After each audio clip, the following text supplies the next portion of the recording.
Halo semuanya, balik lagi di channel YouTube aku, Bagus Zuliansah, tempat di mana kalian bisa belajar tentang CNC, ya kan, khususnya membuat program CNC dan juga mungkin mengoperasikan mesin CNC, ya kan. Memang pada saat ini aku belum share tentang bagaimana mengoperasikan mesin CNC. Ini masih video-video yang aku share tentang tutorial membuat program CNC. Tapi kedepannya aku akan buatkan tutorial-tutorial untuk mengoperasikan mesin CNC, yang mana mungkin juga bisa membantu kalian yang saat ini lagi belajar CNC gitu. Oke, di video kali ini kawan-kawan, jadi aku nggak akan lama-lama. Di video kali ini aku mau membahas tentang perbedaan antara proses adaptif dan juga pocket gitu. Karena pada umumnya ya kan di Fusion 360 ini proses pemakanan kasar itu secara umum dibagi menjadi dua. Walaupun kalau kalian di proses yang lain kita bisa pakai untuk proses roving, tapi pada umumnya proses roving itu yang aku pahami ya kan, yang aku pahami dan berdasarkan pengalaman aku, proses roving di Fusion 360 itu ada dua, adaptive clearing dan juga pocket gitu. Jadi di video kali ini aku akan bahas perbedaan antara kedua proses ini, ya kan. Jadi ini adalah tiga objek. Sorry. Jadi ini adalah tiga objek yang aku pakai sebagai alat pengujian, ya kan. Nanti dari tiga objek ini akan kita pakai dua proses ini, proses adaptif ataupun pocket, ya kan. Jadi antara dua proses ini yang mana nanti yang kira-kira cocok untuk menggunakan apakah proses adaptif ataupun pocket gitu.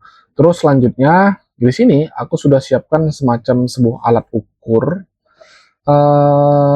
ukur atau enggak ya bahasanya. Jadi sebenarnya gini kawan-kawan, konteksnya video ini dibuat bukan untuk mencari yang mana yang lebih unggul, yang mana apakah proses adaptif lebih unggul daripada pocket ataupun sebaliknya, bukan itu kawan-kawan ya. Ini hanya mencari perbedaan antara dua proses ini gitu, biar supaya kita sama-sama tahu menggunakan proses ini pada case apa gitu. Misalnya kita akan membuat sebuah benda kerja yang bentuknya seperti A misalnya. Ternyata dari A ini lebih cocok yang pocket gitu. Atau misalnya kita ketersediaan tool kita atau cutting tool kita ya kan cuman yang ini di workshop. Jadi dengan ketersediaan tool yang seperti ini, cocoknya kita pakai proses adaptif ataupun pocket gitu. Jadi video ini dibuat untuk menjawab itu kawan-kawan. Jadi bukan untuk mencari yang mana yang lebih unggul, proses adaptif ataupun pocket gitu. Ya.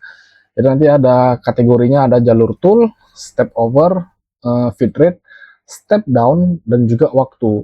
Jadi mungkin ini tiga bagian, 5 item yang akan kita bahas gitu. Oke guys, jadi kalian harus tonton video ini biar supaya kalian tahu, biar supaya mungkin dengan memahami hal ini kalian bisa naik satu level lah, aku anggap gitu. Biar supaya yang kalian lebih tahu ya kan, jadi lebih efisien dalam menentukan program mana yang akan dipakai untuk membuat sebuah program CNC atau proses pemakanan. Oke, langsung saja. Pertama kita akan pakai objek yang ini, kawan-kawan, yang satu ini. Oke, pertama kita buatkan terlebih dahulu setupnya, penyetingan bahannya, ya kan. Kita pakai fix size box untuk biar supaya semuanya fit sesuai dengan ukuran objeknya. Lalu selanjutnya kita setting untuk x-axis di sini. X-axis itu ini, z-axis itu ini, z-axis ini, axis ini. Oh sorry, mana ya? Axis ini, x-axis ini, z-axis kok jadi bingung aku sendiri. Oh ini dia. Oke, jadi gini guys.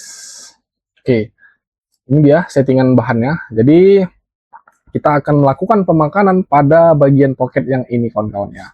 Oke, kita langsung saja pakai proses pertama adaptive clearing, kita pakai bagian yang 2D kawan-kawan ya, 2D bukan yang 3D. Sama aja kawan-kawan antara 2D dan 3D ya kan, cuman masalah beda objek aja. Kalau 3D dia lebih menggunung. Kayaknya memang aku belum bahas tentang 3D, tapi nanti mungkin next kita akan bahas karena itu termasuk bagian yang penting. Oke, kita pakai yang adaptif pertama. Selanjutnya kita pakai settingan di sini. Secara otomatis ada pisau yang sudah tersetting. Oke, kita akan menggunakan RPM dan feed rate yang sama untuk kedua proses itu, adaptif ataupun pocket ya kan. Di sini cutting feed rate-nya 1000. Oke, 1333. Lalu masuk ke bagian geometri. Di bagian geometri kita seleksi bagian yang ini ya kan, karena kita ingin melakukan pemakanan area yang ini. Lalu selanjutnya masuk ke bagian hedge, benar, di bagian bottom hedge kita akan makan sampai ke titik lantai ini. Lalu di bagian faces, oke ini dia. Untuk besar optimal load atau step over kita akan setting di 1 mm. Oke.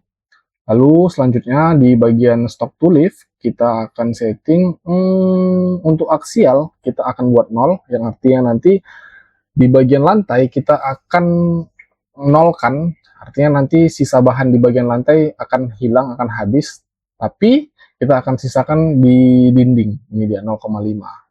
Oke, setelah itu kita okekan.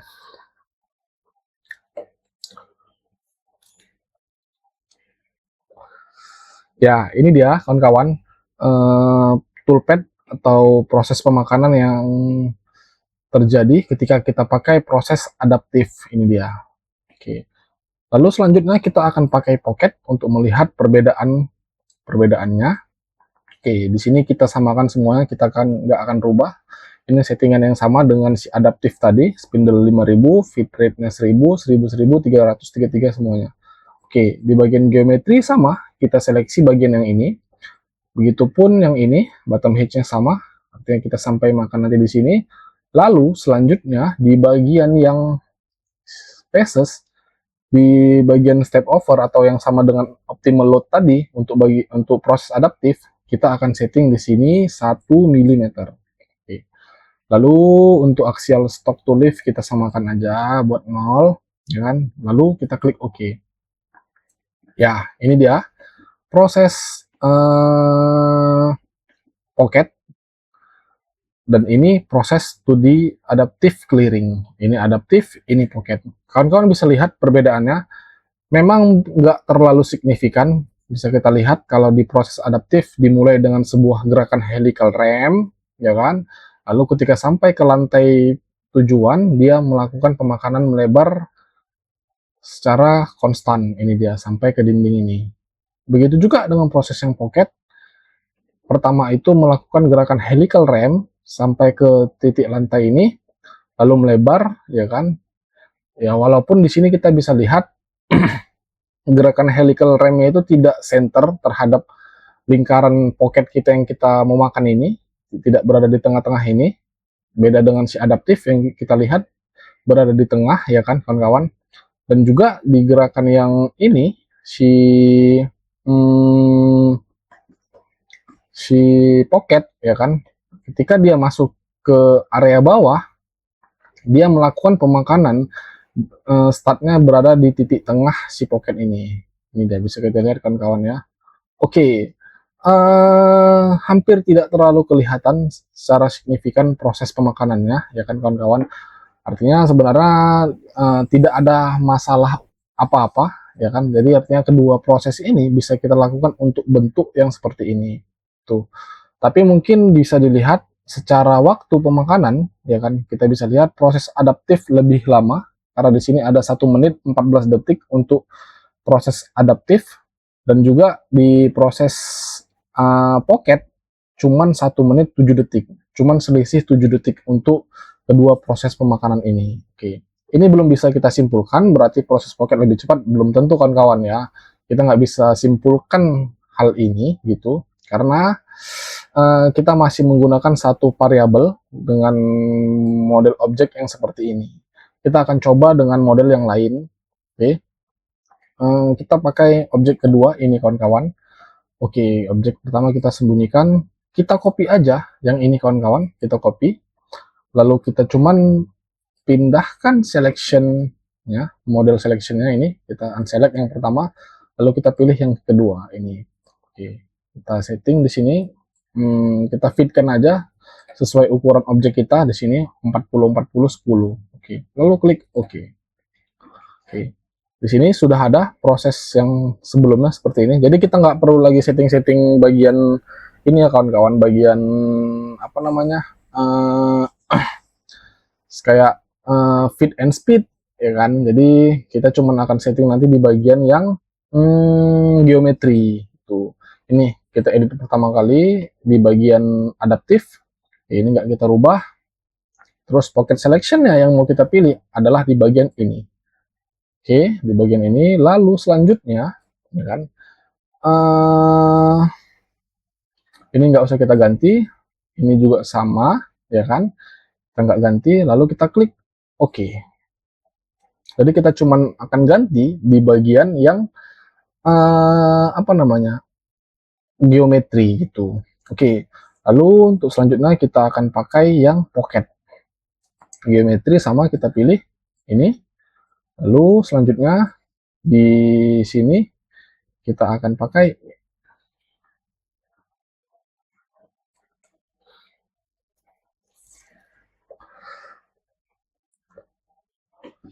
Oke, kawan-kawan bisa lihat sekarang terlihat perbedaan yang cukup signifikan menurut aku, ya kan? Cukup cukup signifikan menurut aku gini, kawan-kawan bisa lihat di sini pada proses studi adaptif, ya kan? Proses studi adaptif pada proses studi adaptif bisa dilihat masih melakukan gerakan helical ramp yang pertama kali, ya kan, pada saat untuk memasuki area pocket, benar. Ketika dia menuju ke lantai tujuan, dia melakukan gerakan keliling terus-menerus secara konstan sampai ke dinding-dinding ini. Oke, jadi si gerakan studi adaptif itu cenderung melakukan gerakan melengkung, ya kan, gerakan melengkung sampai akhir prosesnya. Bisa dilihat sampai ke bagian sudut, dia terus melakukan gerakan melengkung seperti ini, ya kan. Kalau dibandingkan dengan gerakan si pocket, bisa dilihat gerakan pocket cenderung berbentuk kotak, atau sebenarnya ini bukan sekedar bentuk kotak, tapi cenderung mengikuti, ya kan, cenderung mengikuti bentuk dari pocketnya. Karena bentuk pocket di sini kotak, ya kan, seperti kotak lah ini dia. Maka gerakan yang dibuat cenderung juga berbentuk kotak gitu. Tapi kawan-kawan harus bisa analisa ini. Teman-teman bisa lihat di sini pada gerakan adaptif, ya kan, gerakan yang dilakukan itu dia keliling terus-menerus secara konstan. Si toolpad melakukan gerakan melebar terus-menerus, ya kan. Oke, kita coba simulasikan kawan-kawan.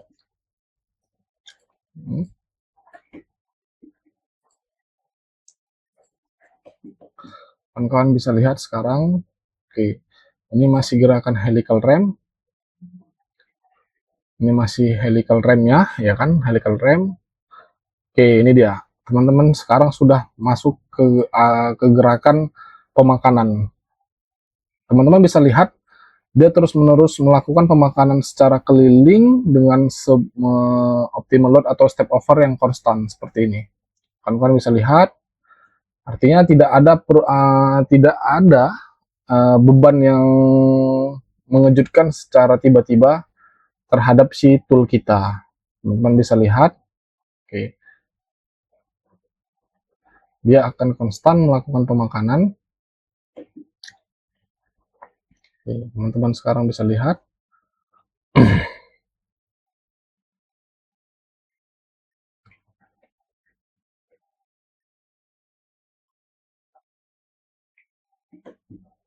Oke, itu dia tadi si adaptif. Lalu selanjutnya si pocket, kita lihat.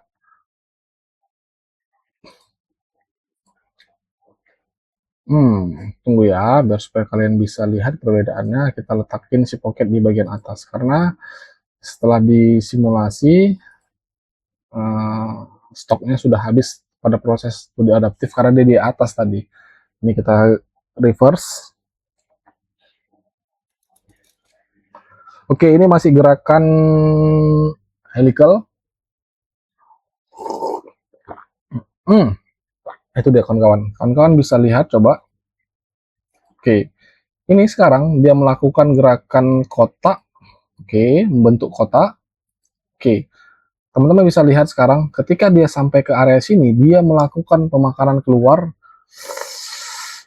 yang cukup signifikan menurut aku. Teman-teman bisa lihat seperti ini. Oh, di sini dia. Ketika dia sudah membuat sebuah jalur kotak secara sempurna, lalu dia keluar seperti ini. Oke, dia keluar. Oke, dia membuat sebuah jalur kotak secara sempurna di sini pada area ini nanti area sempurna. Lalu ketika dia sudah membuat sebuah jalur kotak secara sempurna, dia akan keluar lagi gitu. Ah, itu dia kawan-kawan maksud aku. Tuh. Jadi sebuah dibuatnya jalur kotak lalu dia keluar. Tuh.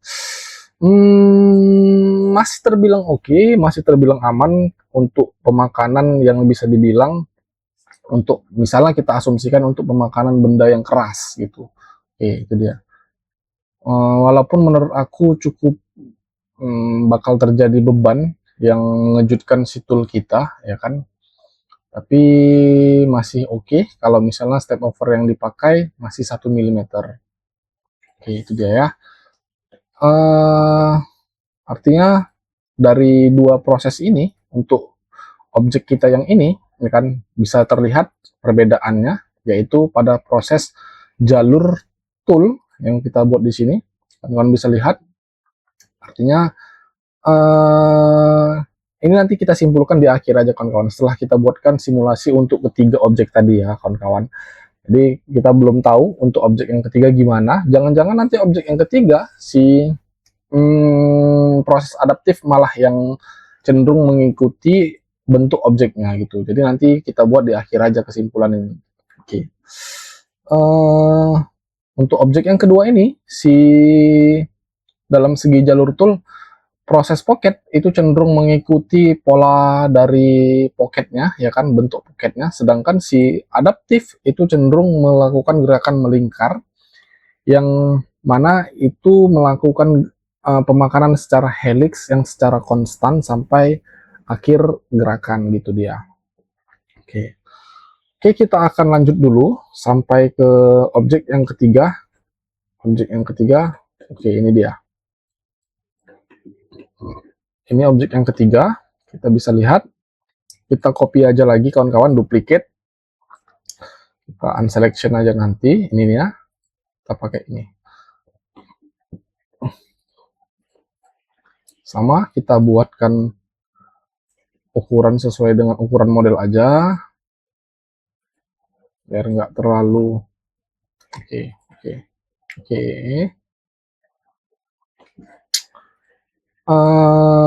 Kita setting bagian pocket.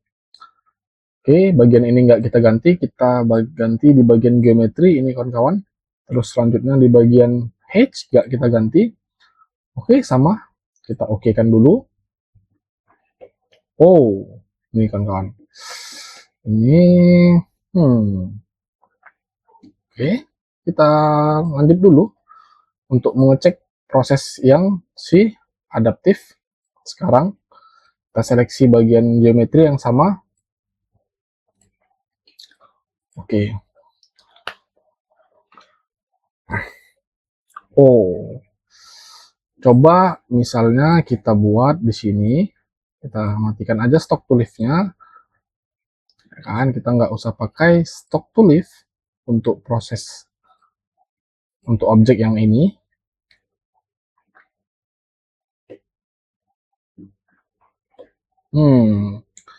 Kawan-kawan sekarang bisa lihat ternyata teori tentang pocket, ya kan, yang artinya gerakan pocket, sebenarnya aku dari sebelum nggak palaku simulasikan, aku bisa lihat dari toolpad ini kawan-kawan. Mudah-mudahan kawan-kawan paham.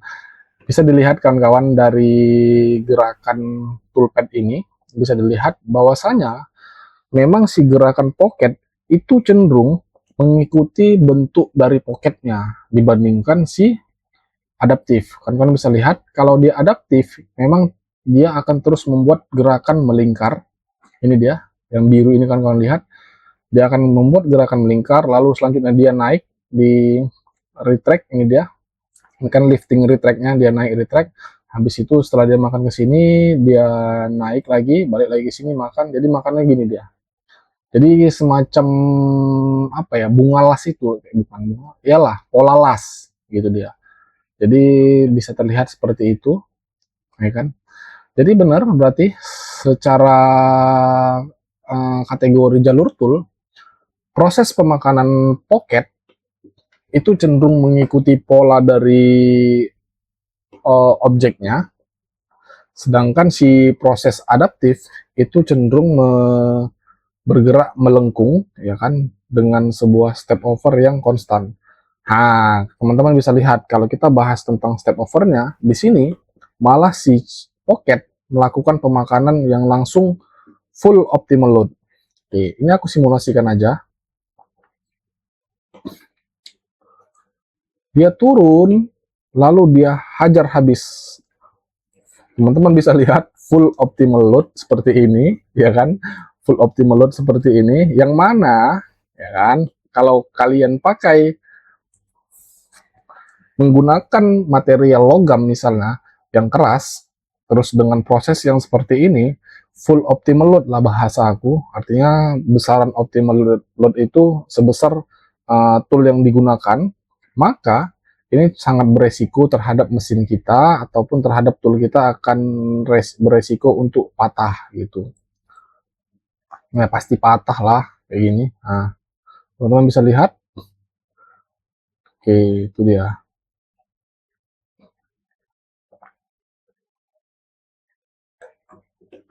Itu kawan-kawan ya.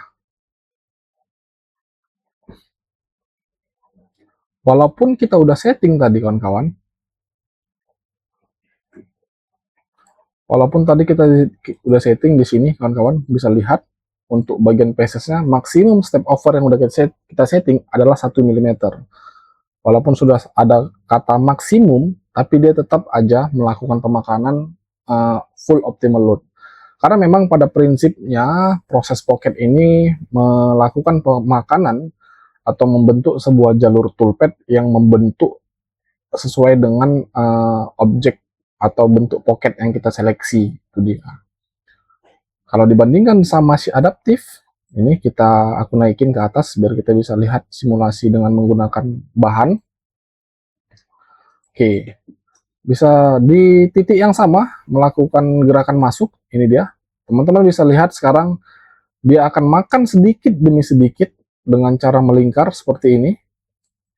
Oke, seperti ini. Dan besaran pemakanan yang dilakukan oleh gerakan adaptif ini terbilang konstan kawan-kawan. Ketika kita sudah setting di situ optimal load 1 mili, maka besar pemakanan yang dilakukan akan terus-menerus 1 mm sampai di akhir proses pemakanan. Jadi si adaptif lebih disiplin dalam masalah step over gitu ya. Dia nggak malah nggak ada gerakan yang bisa membuat beban tool jadi lebih berat secara tiba-tiba, ya kan? Teman-teman bisa lihat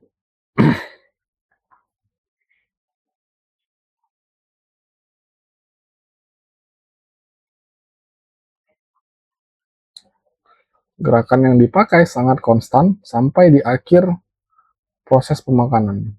Jadi beda dengan si pocket tadi kawan-kawan ya.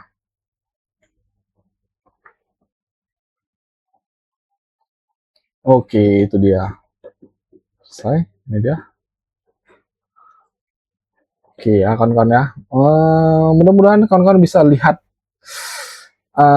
bisa bayangkan, bisa pahami ya kan. Kalau kita lihat di bagian ini tadi, di objek yang pertama, mungkin kita nggak bisa melihat perbedaan yang signifikan, ya kan, karena mungkin ya sama-sama, ini cuma perbedaan masalah titik center yang si adaptif itu berada di tengah, sedangkan si pocket agak sedikit ke samping. Tapi ketika kita masuk ke objek yang kedua, kita sudah mulai bisa lihat nih pola pemakanannya. bahwasanya pocket cenderung mengikuti pola pemakanan dari pocket yang kita seleksi. Jadi dia akan membentuk pola sesuai dengan seleksi pocketnya. Tapi adaptif, dia akan terus konstan melakukan gerakan melengkung, ya kan, sampai proses habis. Begitu juga di barang yang ketiga, ya kan, terjadi hal yang sama. Untuk pocket selectionnya, untuk proses adaptif cenderung melakukan gerakan melengkung, ini dia, dan menggunakan step over yang konstan, gitu dia. Oke, nggak ada yang salah kawan-kawan. Dua proses ini nggak ada yang salah, bukan berarti adaptif lebih bagus, nggak. Nanti kita akan diskusikan, tapi kita rangkum dulu poin per poinnya. Berarti untuk kategori jalur tool, ya kan, adaptif itu cenderung melakukan gerakan yang melengkung,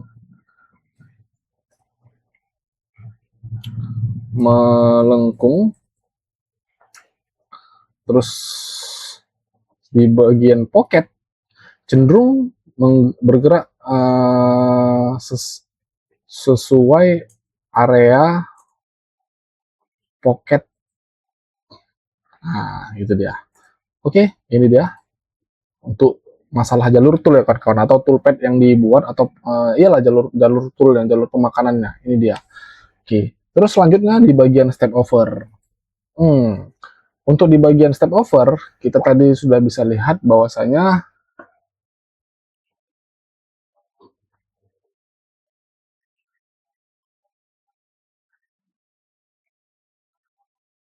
di bagian step over, kawan-kawan, kita bisa lihat bahwasanya di adaptif itu cenderung menggunakan step over yang konstan, yang nilainya tidak berubah-berubah. Oke. Sedangkan di bagian pocket, apalah bahasanya ya, nggak disiplin, nggak mungkin kita buat nggak disiplin bahasanya, berubah-berubah lah ya, berubah-berubah. Oke, itu dia kan, karena tadi kan di bagian adaptif, step over yang pada proses adaptif konstan terus menerus. Ketika kita setting 1 mm, dia akan terus melakukan pemakanan sebesar 1 mm sampai selesai. Sedangkan si pocket bisa optimal load, bisa full optimal loadnya kan, full step overnya, ya kan, walaupun pada akhirnya tadi dia melakukan pemakanan di akhir 1 mm gitu. Oke, terus selanjutnya di bagian feed rate. Bagian feed rate ya, kita belum ada bahas tadi.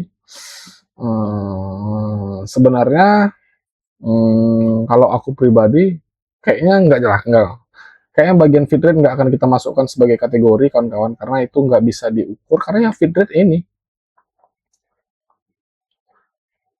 sudah bisa aku pastikan sendiri. Bagian pocketnya itu, ya kan, bagian pocketnya itu ini menggunakan feed rate yang kita setting. Begitu juga retract-nya pasti menggunakan rapid move yang kita setting. Ini akan sama. Oke, coba kita masuk ke kategori yang ketiga, step down. Oke, tadi step over, yang kedua ini adalah step down. Oke, mudah-mudahan kawan-kawan paham apa itu step down, apa itu step over. Mudah-mudahan kalian paham, kan? Kalaupun nggak paham, ini aku ingatkan sebentar aja.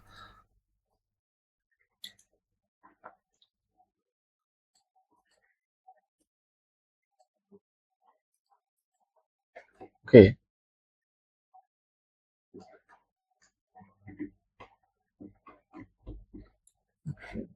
Ya.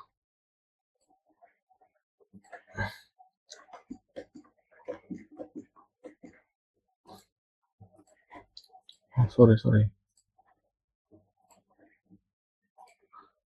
Ini aku simulasikan apa itu step over.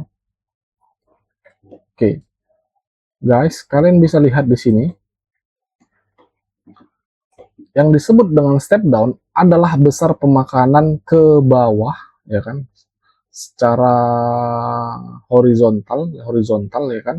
Ini atau besar pemakanan dari sini sampai ke bawah. Artinya pemakanan ke bawah ini, itulah dia step down, besaran pemakanannya. Oke.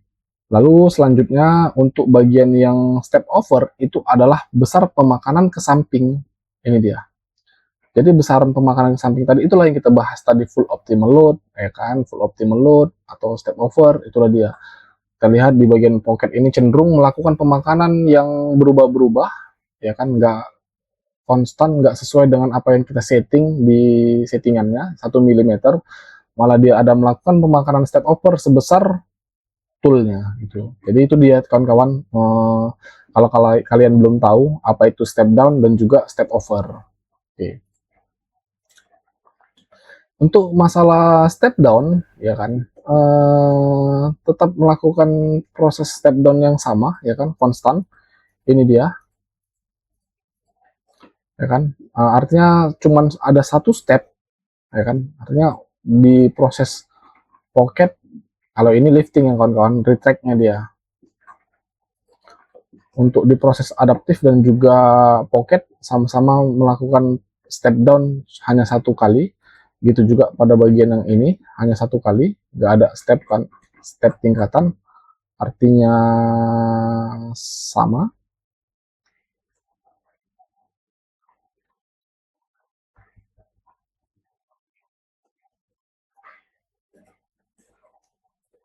Lalu selanjutnya di bagian time machining. Oke. Time machining ini kawan-kawan bisa lihat sekarang bagian time machining untuk ketiga buah case ini, ya kan, time machiningnya di objek yang pertama yang ini si adaptif itu jauh lebih lama, selisih 7 detik. Lalu selanjutnya di objek yang kedua yang ini adaptif juga masih jauh, ini ada 20 detik selisihnya, ada 20 detik, ya kan. Oke. Lalu di objek yang ketiga si adaptif kalah juga lagi, kalah berapa ini kawan-kawan, 49, 20, 22, 31 ya, 31 detik, 31 detik. Ada selisih 31 detik antara proses adaptif dan juga dan pocket untuk objek yang ini. Artinya bisa disimpulkan proses adaptif dan pocket ini bisa disimpulkan bahwasanya proses pocket memiliki waktu yang lebih cepat dibandingkan proses adaptif. Dan itu masuk akal kawan-kawan, karena si adaptif konstan melakukan gerakan dengan step over yang sama, sedangkan si pocket, ya kan, ada gerakan-gerakan yang melakukan pemakanan besarnya itu melebihi besar batas yang kita sudah tentukan tadi. Itu dia kenapa bisa si pocket jauh lebih cepat dibandingkan si adaptif gitu. Oke.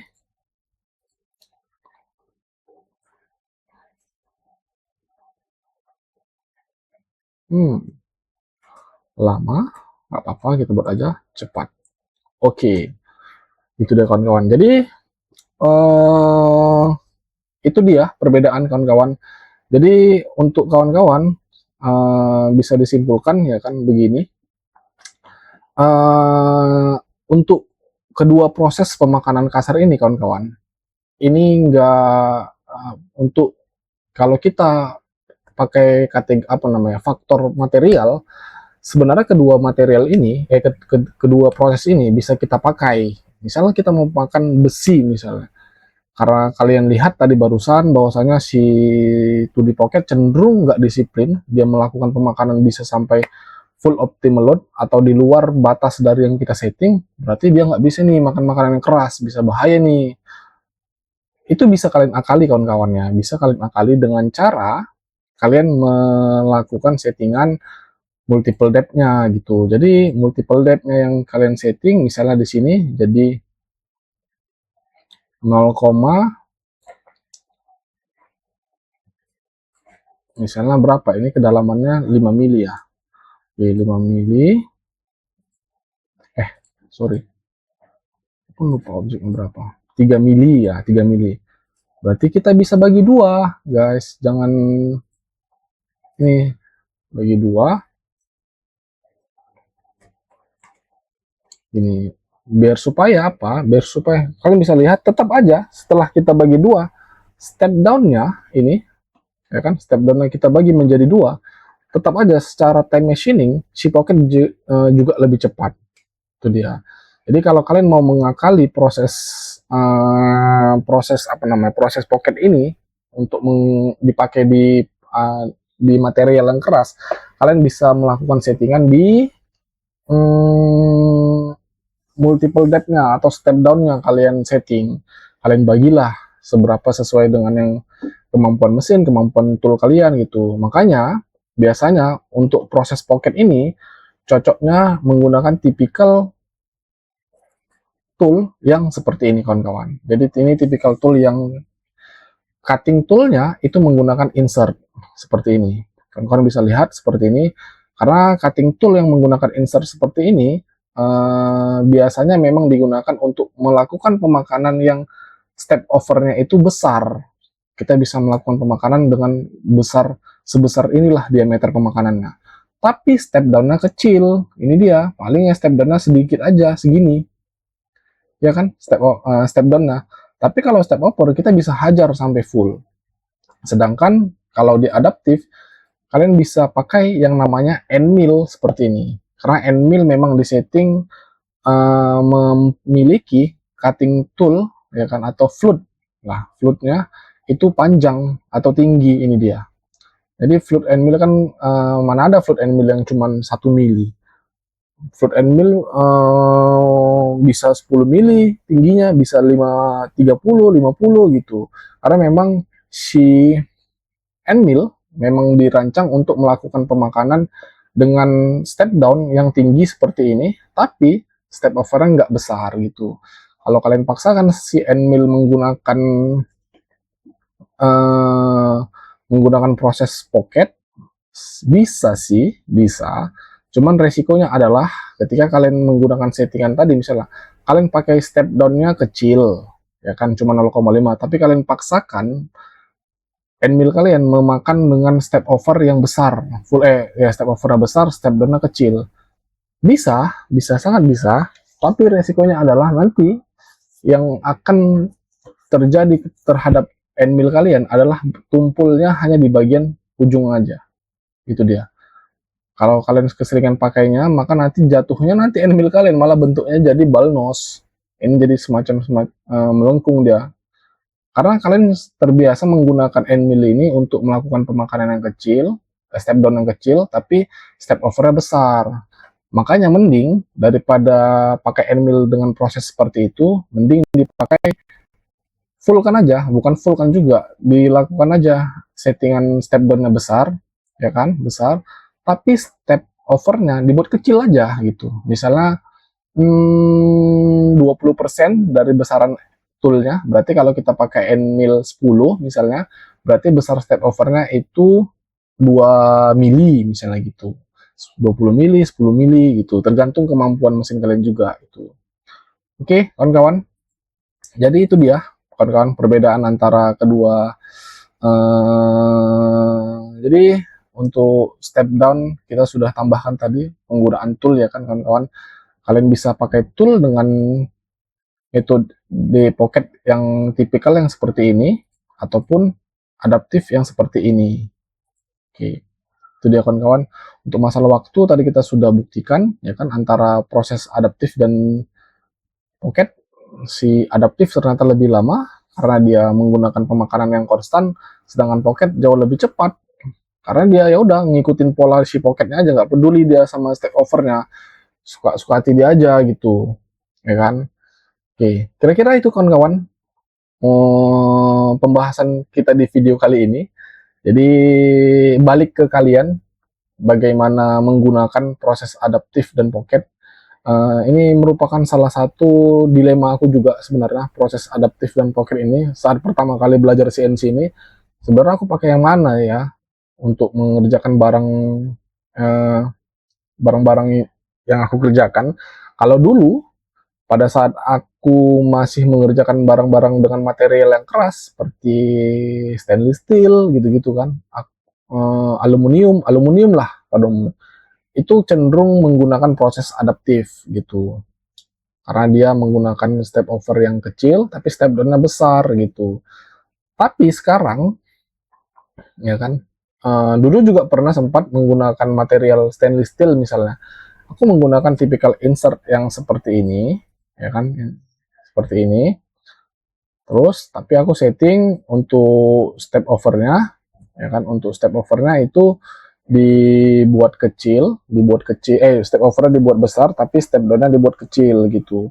Tapi sekarang kawan-kawan, karena kebetulan hari ini aku kerja di perusahaan yang menggunakan material yang lunak, ya kan, yang nggak sekeras besi. Jadi aku sekarang pakai proses pocket dengan step over yang besar. Ya udah, step overnya nggak usah disetting-setting. Mau dia melakukan pemakanan full optimal load, ya tetap hantam aja, tetap bisa dimakan. Dan step down-nya juga besar gitu. Dan itu kelebihannya kalau kalian melakukan pemakanan dengan material yang lunak gitu. Udah step down-nya besar, step over-nya juga besar. Wah, jadi kecepatan pemakanannya, proses machining time-nya jauh lebih cepat gitulah. Gitu. Oke, kawan-kawan semuanya. Jadi itu dia video kita kali ini untuk melihat perbedaan antara proses pocket dan adaptive clearing. Mudah-mudahan kalian paham dan bisa kalian aplikasikan, bisa membantu kalian dalam menentukan proses pemakanan apa yang sesuai dengan objek yang kalian makan, tuh kan. Terus habis itu material yang kalian gunakan, tool yang kalian gunakan gitu. Biar supaya perancangan pembuatan program CNC ini jauh lebih efisien. Jadi nggak bingung lagi kalian. Jadi sudah paham bagaimana perbedaan antara proses adaptif dan juga pocket gitu. Oke, kawan-kawan, mungkin itu aja video kali ini. Terima kasih kalian yang sudah nonton video kali ini. Udah 40 menit video ini aja untuk membahas ini aja kawan-kawan. Terima kasih kawan-kawan yang udah nonton, dan mudah-mudahan video ini bisa bermanfaat untuk kalian yang lagi belajar CNC. Tolong bantu di subscribe kawan-kawan dan juga share ke kawan-kawan yang lain yang lagi belajar CNC juga, biar supaya sama-sama kita tahu, paham, dan pintar di CNC ini gitu. Oke, aku pamit kawan-kawan, sampai jumpa di konten selanjutnya. Terima kasih.